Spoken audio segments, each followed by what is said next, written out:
December 4th, 2019. The impeachment of President Donald J. Trump is on.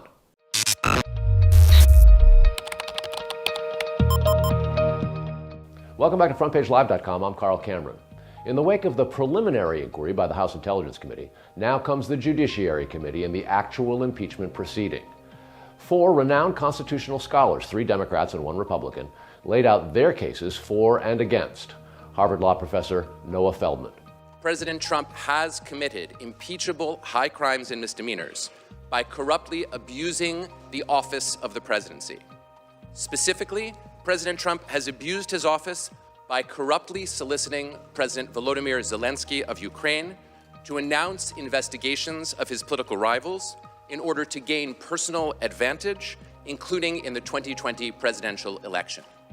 Georgetown law professor Jonathan Turley is among the nation's best-known GOP constitutional scholars.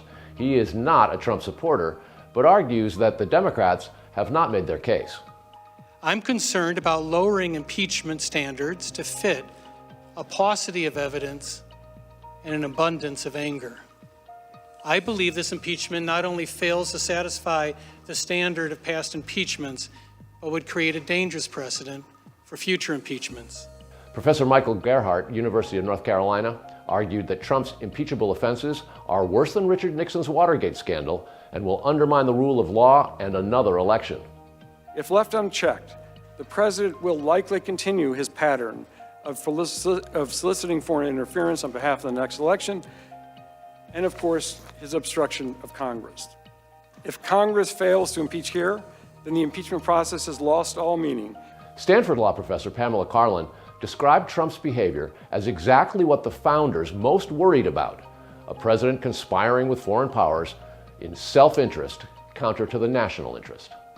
Put simply, a president should resist foreign interference in our elections, not demand it and not welcome it.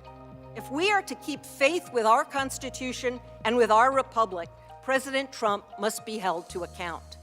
Thanks for visiting FrontPageLive.com. Please share us on social media and pay attention. History is in the making.